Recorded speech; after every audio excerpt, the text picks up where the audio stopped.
Hello, welcome to the last episode of this sort of mini series. Um, I've been making. I played three very strong players at a team tournament over the bank holiday weekend, and this is just my post game analysis of my third game from that weekend. I've already uploaded the first and second games. If you're wanting to check them out, they'll be in a playlist with this video probably on my channel. Um, yeah, this position is a bit of a preview of game two. If you're interested, give that a check. But today we are going to be focused on my final game against a national master. I've left their name anonymous. I've left all of my opponents' names anonymous. They don't I didn't ask permission, and they presumably don't want to show up in like a random YouTube video. Although, my previous two opponents have put up very good games, so maybe they wouldn't mind. And I mean, of course, this opponent did as well. Sorry, I just haven't shown you the game yet. But yeah, check out those last two videos if you have any interest. And this is my last round game from yesterday. Now, I'm playing with the black pieces, by the way. Against my very strong opponent. They're a national master. As you can see, they've got a FIDE rating of 2170 basically, and we play e4 c5. Now, I haven't played a Sicilian over the board in like a couple of months. Well, sorry, in classical over the board for a couple of months. I was doing some prep for my opponent beforehand, and they played a line. I mean, what I have been playing recently is the perk with this, which I haven't played much in classical, but I've been really enjoying it. I've been getting really nice positions that I've absolutely loved playing. They played a particularly annoying line though, and they also played a line that I was less scared of in the dragon. In the Sicilian. So I thought today I'd mix it up a bit. It's also good to play some of your older openings as well, just so they sort of appear in the database still, so people feel like they have to prepare for them if they're preparing for you. So, yeah, my opponents in the future will have another c5 game to look at, and a game less in the perk before I play that. We get c5, knight f3, knight c6, and now we get a Rossolimo. And I'm going to be totally honest, I did not look at this at all during the game. I looked at my opponent's previous games on Chess Tempo, on ChessBase, and on their chess.com account, and okay, they have a couple of games in the Rossolimo with Bishop b5 against in their online account, but they have no games over the board now. I was like, it didn't even cross my mind that they weren't just going to play d4 and go into a like classic dragon. But okay, they go for Bishop b5, and I've got to sort of deal with the new situation. I spend like 10 minutes on my next move, because I've been, in this position, I've been studying g6, e5, e6, queen c7, and knight f6. The issue with the Rossolimo is that it's not critical. You can, like, as you can very clearly see, there are lots and lots of options. If I scroll through the Masters database, tons and tons of different moves have been played in this position. All of them, well, okay, maybe not all of them, but most of them are totally reasonable. And I've been studying all of these ideas, and but not recently. Like I say, I didn't check any of these the morning of. Last time I looked at these were a couple of months ago. I knew immediately that I didn't want to play g6 and I didn't want to play e6, because these are both main lines, they're very critical, and I mean, my opponent will know what they're doing very well, and I kind of know what I'm doing, but I don't really remember it totally well. So I wanted to play something a little bit different, a little bit out of book, so I choose this queen c7 move, which, as you can see from the engine, and as you can see from the fact that it's only appeared 15 times in the Masters database, is by no means the top engine move. No means a top engine idea. The point of it, as far as I've sort of studied it, is that I want to get a version of another Rossalimo. So I want to get a version of this, of either e5, g6, or like d6, but I'm not compromising my pawn structure. And they kind of don't want to take. Like, if you ever take at any point, okay, of course I can take back with the pawns, which are probably the ideal thing to do, but I've also created the option for myself to take back with the queen, and this isn't totally ideal because I've spent 2 tempo on getting my queen to a square it doesn't really want to be on, but I've also kept my pawn structure intact. So this is kind of the idea, is to play a different Rossalimo line, but to include the move of waste a tempo on queen c7 to basically make the idea of capturing my knight seem less good. They castle, and I go e5. So this is sort of the variation of the Rossalimo that we end up getting, except with this queen c7 move. And yeah, this is very, very sketchy, because the queen never wants to be on c7 in these lines, and to be fair, most of the time they take, you usually want to take back with the d or b pawns anyway. I wouldn't totally recommend this line, although I've got a very good record with it in online chess, and actually, as you can see from this game, now I have quite a good record with it in over-the-board chess. But I don't get the best position out of the opening. They go c3, which is a very, very common idea in this position, preparing for d4, and I need to go a6. And actually, I think I will play this again, because I think that if I go for these ideas, I actually really like these positions for black. Like, let's say I just go bishop b7 in this position. I kind of have, like, a version of the open Spanish. The closed Spanish. At some point I can play d6. Of course, d4 is a little bit of a problem, and it might end up with sort of like isolated queen's pawn structure, but I've also made up for my development. I've got a nice pawn structure. My king's a couple of moves away from getting to safety, but these are totally, totally reasonable positions to play. I make a mistake. I go knight g7, and this is a big sort of issue. If they go d4, what I had calculated, which, gosh, now I'm really concerned because this is, like, not even one of the top engine lines here. What I'd calculated was d6, and the point is you meet d5 with a6, I'm not losing a piece here, and then I shuffle my knight back, and I was like, I have a lot of space on the queen side potentially, and I've got potential of f4. I'm going to put my knight on g6, my bishop on b7, castle, and play for f5, but apparently this is just totally unreasonable according to the engine.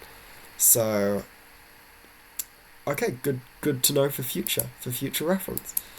So yeah, I totally misevaluated this position, but luckily for me, my opponent goes for the slightly slower option of h3, and now I finish my plan of bringing my knight over to g6.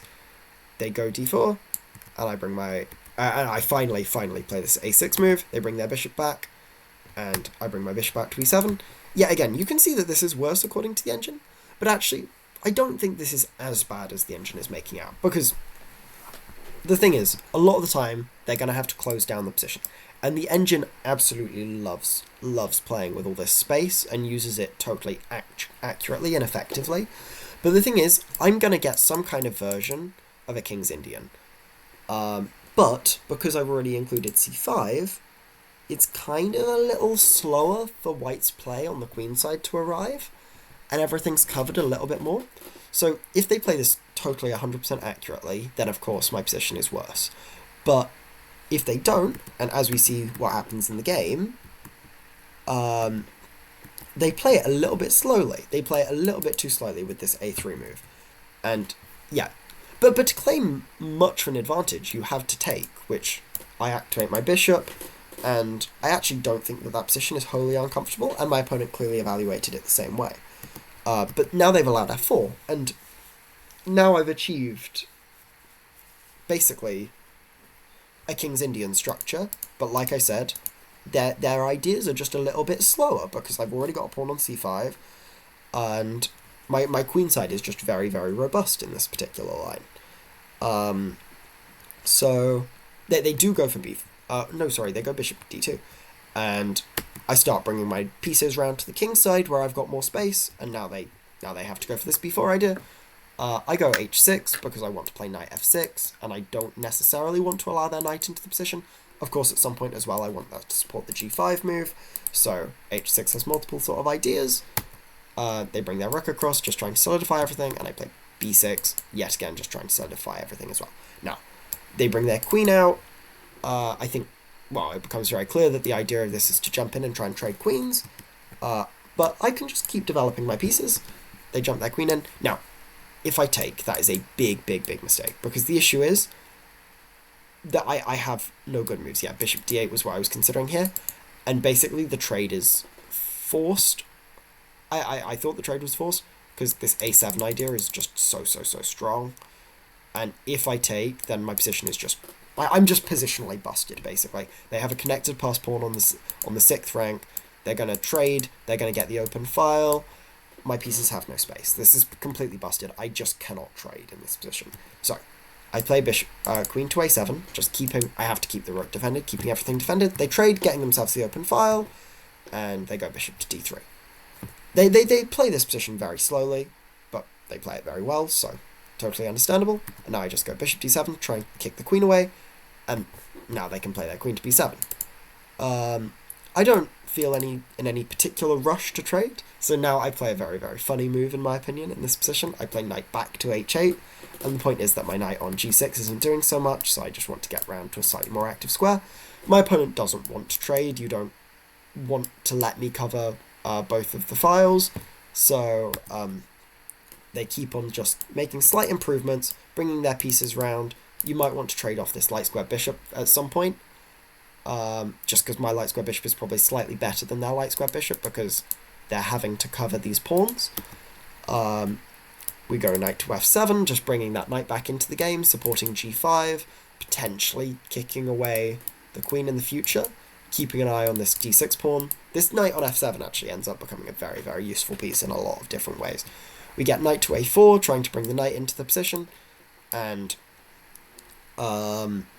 yeah, so I stop that. I go bishop to d8 to prevent the knight's entries, and finally they choose to trade, which is nice for me. I'm happy with this, because now my rook's covering the 7th, and they go knight b6, and they win the bishop pair. They do win the bishop pair. But these positions, I don't think that they're so easy for white to play. Black's got a very, very robust position. My knight's holding everything, and my rooks are going to be able to cover both of the entries for their rooks. So I go g5. This is a slight mistake because of the move bishop to a5, and now there are scenarios where their bishop rotates back in and can attack the d6 pawn. But they just play rook e to b1, and this gives me the opportunity to go a5 first before they can enter. And now, yeah, we shuffle for a bit. It's a very, very slow position. I don't want to be the one to trade. I don't want to give them access to the 7th rank. Okay, the engine wants me to trade, but the engine's the engine. So we continue shuffling our pieces around. I go a5. Apparently this is a4. Apparently this is wrong according to the engine. My thinking with playing it was simply I don't want to allow my... of course, you can't play this immediately because you hang a rook, but I don't want to allow their knight to a square where they can both attack this pawn and potentially infiltrate, or infiltrate with the bishop, and stay on a colour complex that I don't have a bishop on. So I choose to play a4 because I can keep an eye on it with both my bishop and my rooks. Now we get rook 1 d6, and I can just start bringing my king over to the queen side, just to try and keep everything under control. I'm the one with more space on the king side, and if I can stop their play on the queen side, then actually eventually I'm going to get something on the king side, and that might be quite promising. So we get rook back to b1, rook to b7. I finally take on b7, and yeah, the point... Sorry. Oopsie daisy. Sorry about that.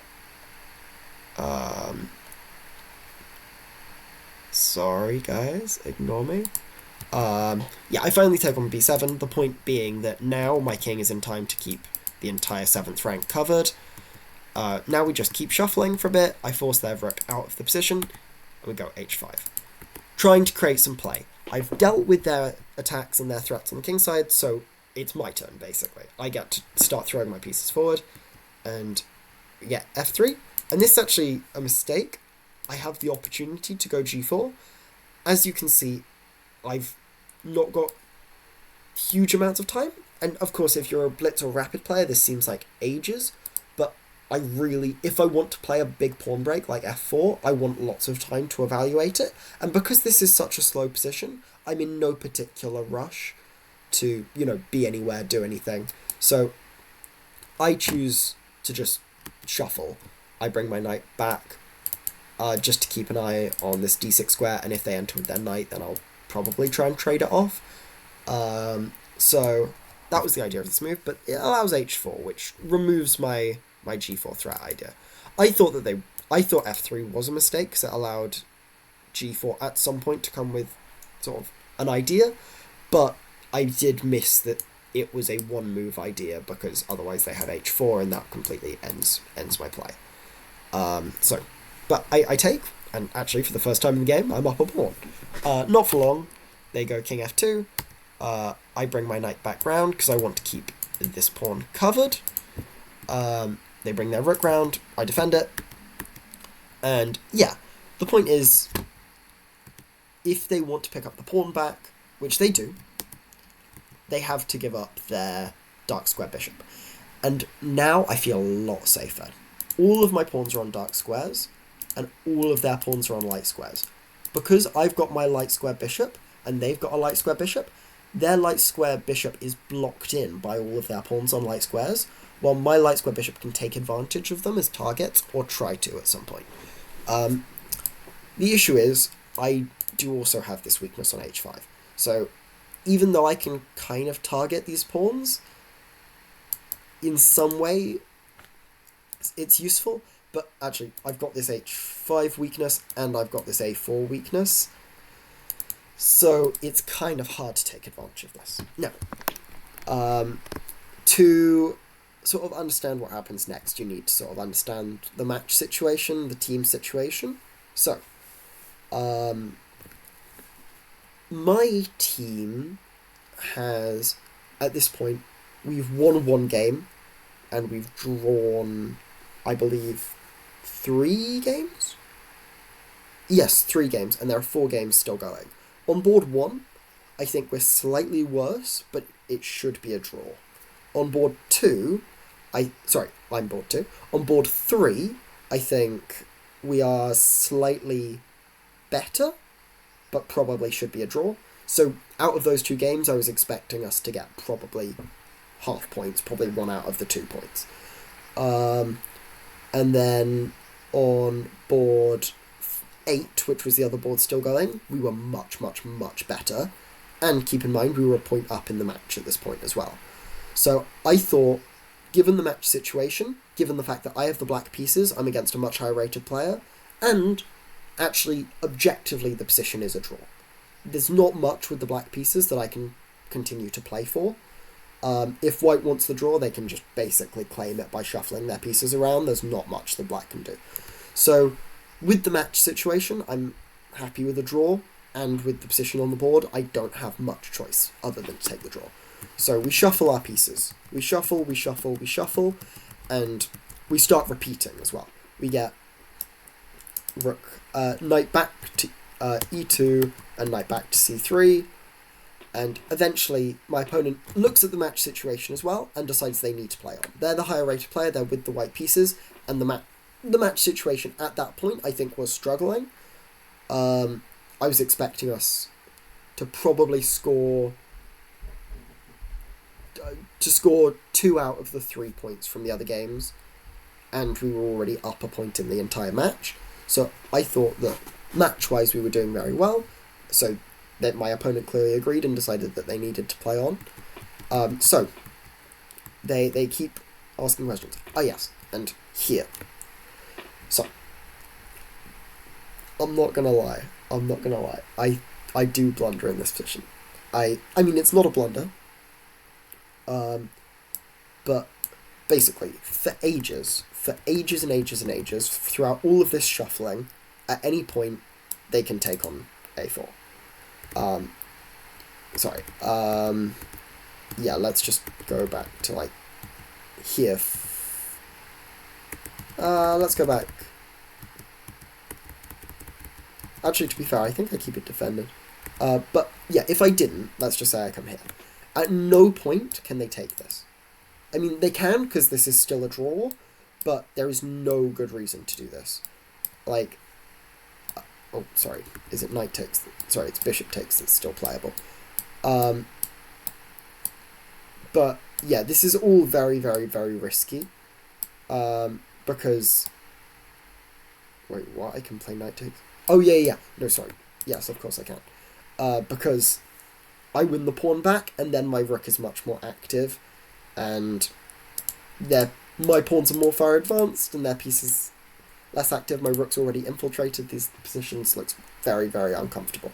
So throughout this entire point, they can't really take. And I've kind of been relying on this tactic the whole time, because I win back the pawn and I infiltrate if they take, so it's not bad for them, because this position is just a draw, but it makes their position more uncomfortable to play, I thought. But, actually, in this position, I miss that in this particular position, they can take. And I don't win the pawn back. They've also got this rook b1 move, which is kind of interesting, but it's kind of hard to believe that this is much for white.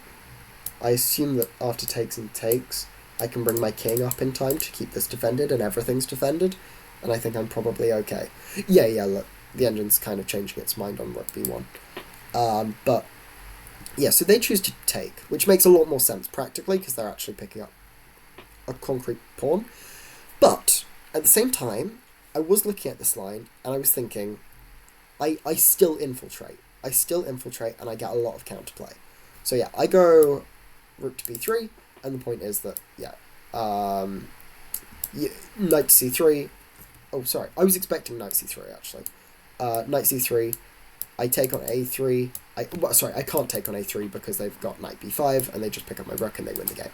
So I was expecting knight c3, but they choose to go rook c3, I think, to keep this knight more active, but that gives me access to the back rank. And now I've kind of infiltrated the position. And of course this position is still a draw, but I felt that this was now much, much more uncomfortable for white, but it's also the only situation where white has winning chances, because now they've actually got a pawn up, they've got an outside pass pawn. They bring their rook back to c2, and I play h4. I need to bring another piece into the game. I need to bring my knight in, and then I've got some checkmate threats. They bring their knight back to c3, I bring my rook to a1 to cover this, I bring my rook to cover here, I have to keep my king in contact with the d6 pawn, and they start pushing. And this is a mistake. I thought this was a mistake during the game, because I play h5, and okay, if you keep pushing, then black's got a very nice move. Yeah, if you keep pushing, I can jump in with my knight to g3, and there's just nothing you can do to stop the checkmate. So they have to run with their king. They play knight e2, sorry, king e2. I jump in with knight g3, and they go king d3. Now, here, there is only one move. Actually, I think there's only one move. Sorry, I've turned the engine off for this bit, because this is where things get really, really crazy. You can kind of see the move. You can see the move here. But, yeah, I'd recommend not looking at this part of the screen if you want to sort of enjoy the next part of this game. So, after king d3, I have to go rook to f1. And the point of rook to f1 is... Actually, at this point, I was thinking of another game. If anyone was watching the Chess.com Open Championship, Magnus Carlsen versus Vincent Keimer, there's this game that was in my mind during this endgame where Magnus Carlsen manages to get, in a very, very similar game, very similar structure, he manages to get a pawn planted on, I believe in that scenario it's the c3 square. I think he has the white... Sorry, on the c6 square, I think he has the white pieces in that game. And he manages to sack his rook on 6, and the point is that he's picking up everything and his pawn's going to get through. And I was thinking of that game, because in this position, I thought a5 actually loses. What I'd calculated was that if he plays a5, the most natural move in this position, it's 4 squares away from promotion. It's, in the words of, who is it? Was it Mikhail Botvinnik who said pass pawns need to be pushed? Or is it Bobby Fischer? I don't know. I'm probably horribly misquoting someone. But, yeah, a5 is a very natural move. But I thought a5 actually loses because of what happens in the game. We'll see that in a second. So I'd look at that, and I thought they are just going to play knight c3. And we're going to get this weird position where I have to go h3. They take. I take on f3. Their king comes back. We get some check on f1. Their king moves away. If their king moves away, then I take. They take. I take their pawn. My king gets back in time. And it should be a draw. But black's definitely pressing in that endgame. Definitely pressing in that endgame. So I already thought I was slightly better here, because I thought they have to go knight c3, and it's not looking great after that endgame. I'll show you what I mean by the way. Knight c3, h3, takes, here, throwing a check, king e2, I take on h3, takes, a4. Yeah, I have to get my king back in time to stop the pawn, but I'm going to be picking up either this pawn or this pawn, and then I'm going to be able to bring my rook round and pick up this pawn. They have compensation. This position should be a draw, I think. Let me just check this with the engine. No, okay, no, black is actually much better here. But yeah, it should be holdable. Actually, I think the idea is that you don't actually have to take the knight in this position. I think maybe you can play like rook a3 or something, just to keep everything covered. Sorry, after rook h3. Maybe the point is that you can play rook a3 first to just keep the knight defended. And then they can push the a pawn. But, yeah. I calculated a5, h3. Now, if you keep pushing, I promote first, and I get a check with the rook on d1, and then you are surely getting checkmated. I hadn't calculated it, but I'd evaluated that position just must be winning for black. So, you have to take. I take on f3. And now you're forced back. And I pick up the a2 pawn. Now, what I had calculated here was king takes. Well, actually, to be fair, I calculated this all when I played rook to f1. Actually, I calculated it when I played knight g3. But what I had calculated in this line was that after the trade, I'd looked at f3, a6, f2, c7, f1 queen, a8 queen, check. And I thought this position is probably much better for me. Which it is, according to the engine. And everything, this is completely winning.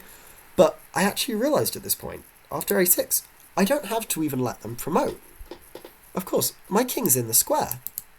I just take a break, take a breath, and just play king c8. And I'm actually coming back. I'm just in time. I'm stopping their pawn, and there's still no way that they can get their knight back in time to stop my pawn from promoting. So we get king b3, and this is very clever by my opponent, because things get really tricky here, and that you can still definitely go wrong. I go f2, king a4, queen f1 promotes, they bring their king to a4, and you do have to be very careful here. I mean, if I play like some blitz move, if I just take on c4, I actually lose. That would have been a really tragic way for this game to end. But there are also other tricks in this position as well. Like, there are ideas like back here, you've got potential of going like knight d6, and if I play like king c7, for example, then you can go like a6, a7, and you're promoting in time, and I'm probably still... actually, that position is probably a draw. So you have to go to b8, and then I've got ideas of rooks, of king, of like knight d8. No, sorry, but there are a couple of ways that this can get really, really tricky here. And my opponent finds one of the really tricky lines. I take on e4 first to defend this, but actually there are still definitely ways I can go wrong here. Like, the issue is, this pawn is like 2 squares away from promoting, and my pieces are all kind of blocked out.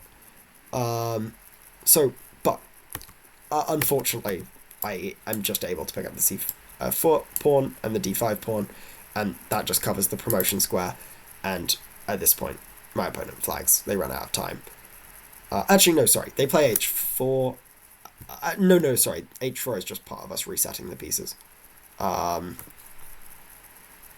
Yeah, it's just a DGT error. But yeah, I pick up c4 and I take on d5. But yeah, I think this game just summarizes the dangers of overpressing in an equal position. Because yeah, once my piece is infiltrated, it just becomes very, very dangerous. And they win a pawn, and all of a sudden they're lost. No, but my opponent played a very, very, very interesting game. They're probably not proud of it, but they've had a very, very nice... They'd had a very nice weekend, and they played some really, really nice games. And of course, they're a much, much, much better player than me, and they didn't need to try and press. They didn't need to try and play for the draw. They could have played for the win. I mean, they could have just taken the draw, but it's the dangers of overpressing. If you play for a decisive result might happen, you know? But yeah, I managed to finally win a game this weekend for my team.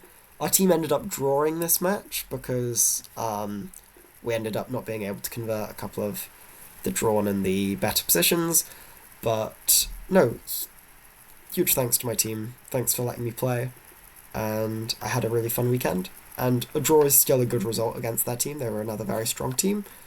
And yeah, thanks so much for watching. I hope you've enjoyed. All the best. Bye.